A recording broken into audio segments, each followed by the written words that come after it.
Thank you, Dr. Gingrey. I think Congressman Blunt made some great points.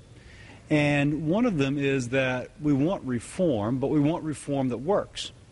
Now, actually, I want to compliment President Obama, because if the three things we want in reform are to control cost so that we can increase access to quality care, I think he's nailed it. My concern is that the approach to achieving these will not work. And I'm also concerned that the Democratic proposals before us attempt to achieve that through gimmickry.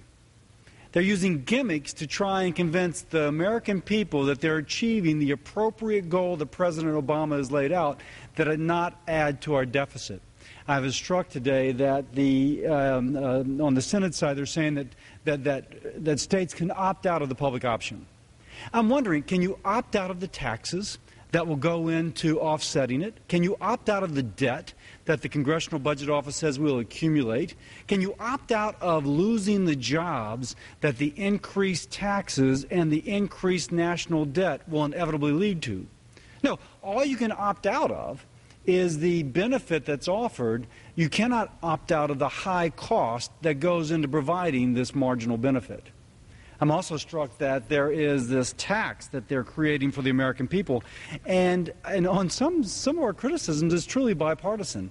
The bill before the Senate Finance Committee that Mr. Reid says that we can opt out of is funded by about $350 billion in taxes.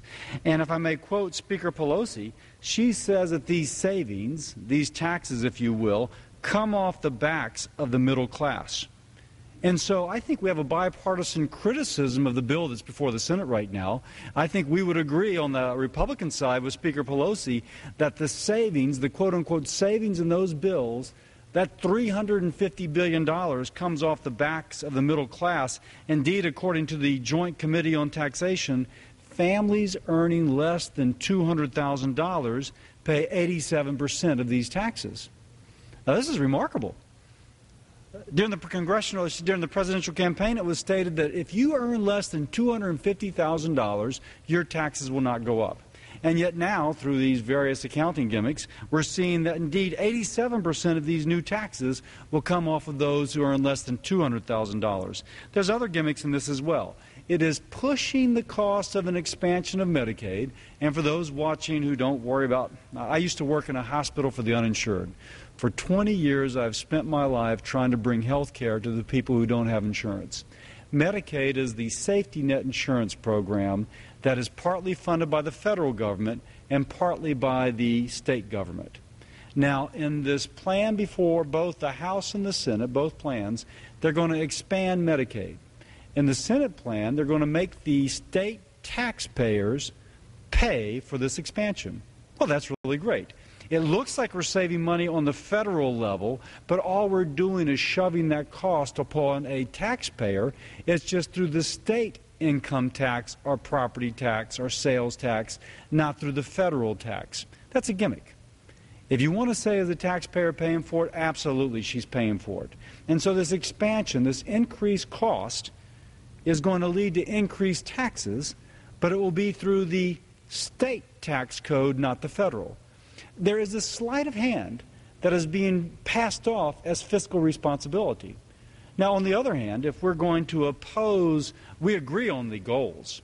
We want to have quality health care accessible to all at an affordable price. But we can see that this kind of bargain being offered by the Democratic proposals is really not controlling cost at all.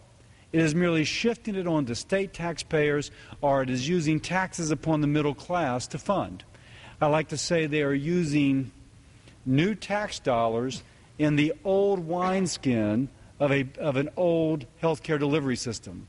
And just as we know that new wine in old wineskins will not work, so we know that these new taxes, these savings off the back of the middle class, as Speaker Pelosi says, will not work in the old wineskin of an old delivery system. Republicans, on the other hand, I think we truly want a transformation of how health care is delivered.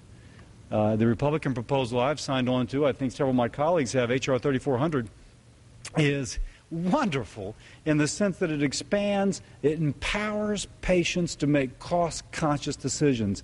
If I may yield to my friend from Shreveport, he's got this great anecdote of how health savings accounts in his business work not only to hold down cost, but by empowering his employee also improved her health. If I may yield. Dr. Cassidy, if you will.